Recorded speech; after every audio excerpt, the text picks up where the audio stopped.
Preloading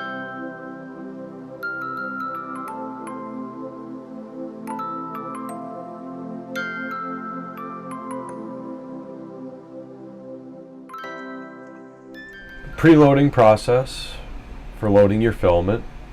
We want to make sure that our filament is cut flush, and start with 4 brand new strands if you can. Each one of your filaments is going to get loaded up into 0, 1, 2, and 3, though your labels may differ and may be labeled 1, 2, 3, and 4.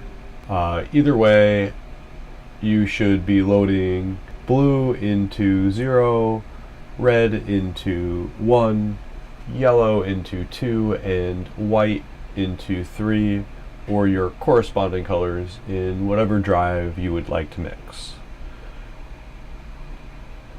You want to select the feed rate for 5 millimeters, though within the community we've discussed that 3 millimeters is a nice speed for these motors, and going above 5 may damage them or cause them to bind up.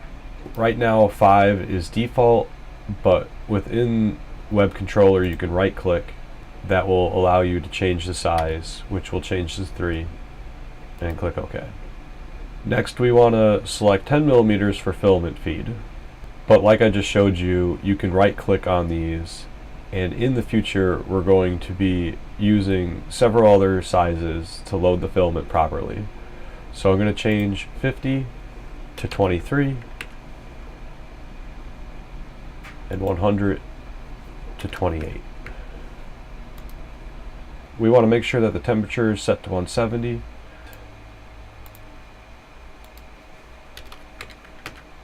You should have your filament above your printer in a similar setup so that your filament spins nicely and doesn't have any restriction. Again, as these motors are very tiny, they so far do the job, but you want to make sure that there's no restriction in your filament so that your printer doesn't see any kind of errors while it's printing. So starting with your filament, you want to cut nice and even.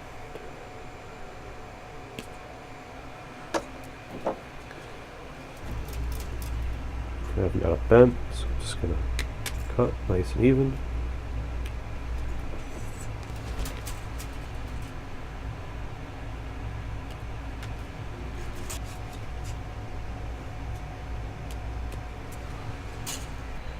As I did earlier, we changed one of those buttons to 23 as well as 28, as those are going to be the first corresponding numbers that we load.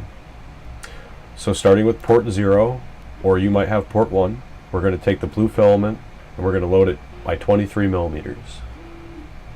Your filament will naturally have a curve that looks like this, and so that's how we're going to load into the port. Click on 0, make sure we're on 23 and 3, and extrude. You'll feel the filament going in,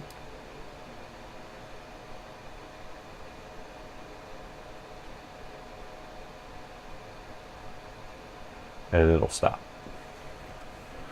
Next you're going to switch to 1, 28, stay at 3, and we're going to extrude red. The red filament and the yellow filament go in like this. So they don't have that curve like the blue one. So you're not going to load it like this. You're going to load it like this. So again, tool 1, feed amount 28, feed rate 3, and extrude.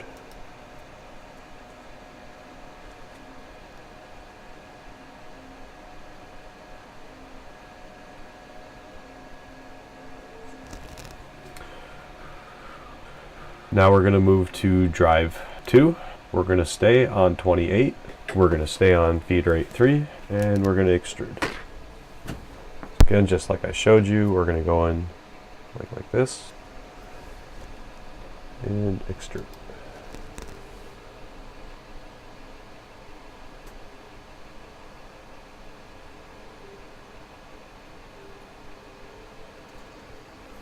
Now we're going to switch to drive 3.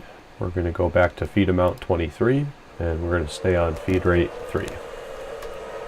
Just like the blue filament, we're going to have this kind of loop going like this.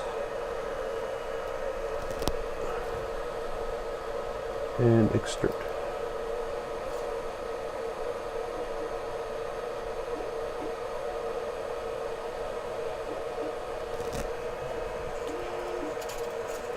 So a good thing you can do to help you visually see that these are going in is you can take a Sharpie marker and make a couple marks on your filament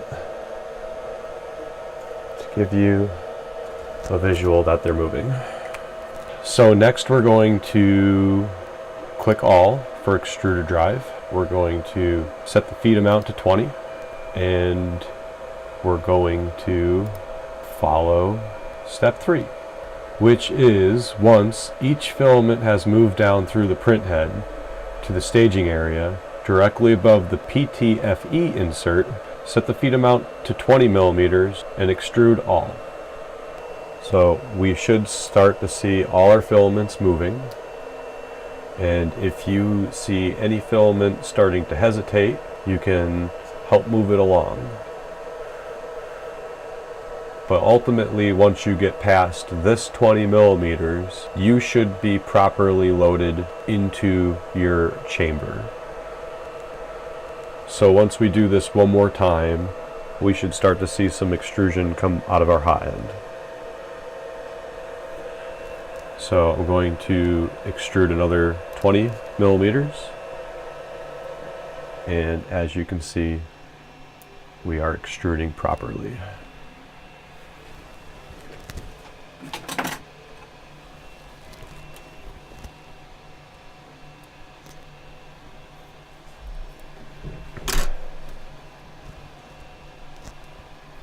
M3D's instructions say to extrude one more time. That was our second, and then our third.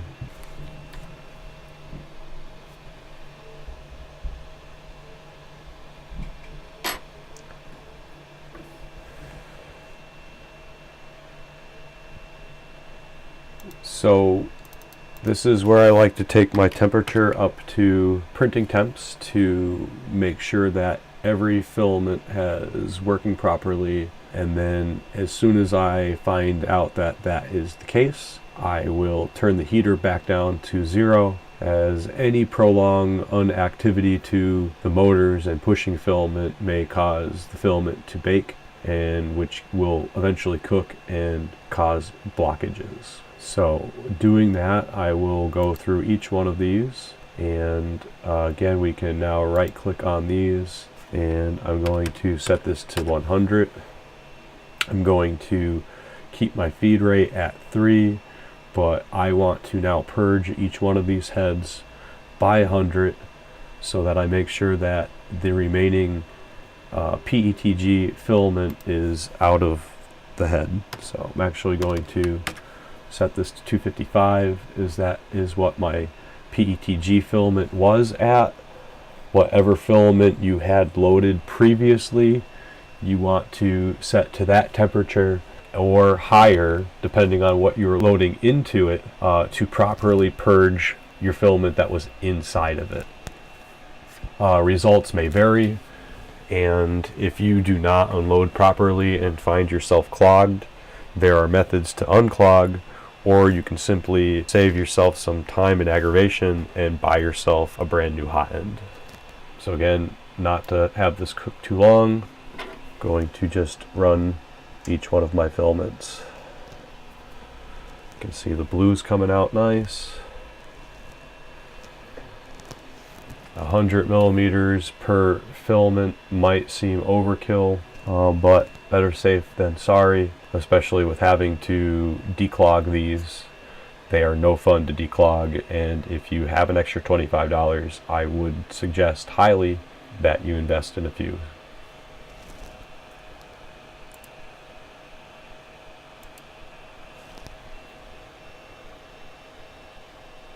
So now we're extruding 100 millimeters of the red.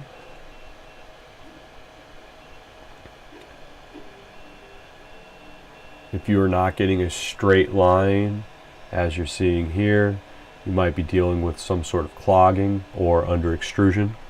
You might also be extruding too fast if you were going above 5 millimeters a second in the feed rate. And now we're extruding 100 millimeters of yellow.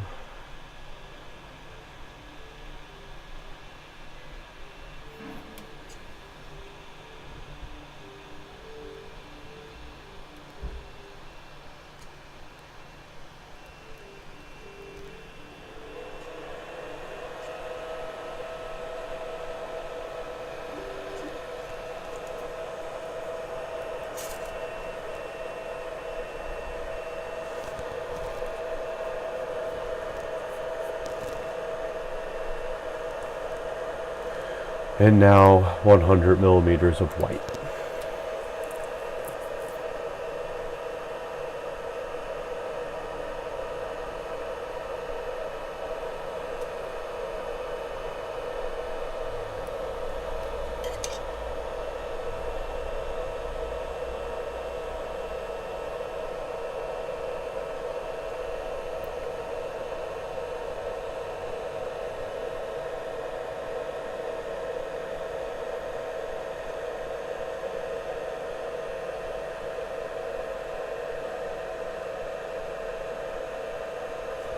Okay, once that's done extruding, again, I want to back down to 0. And you should be 100% loaded and ready to print.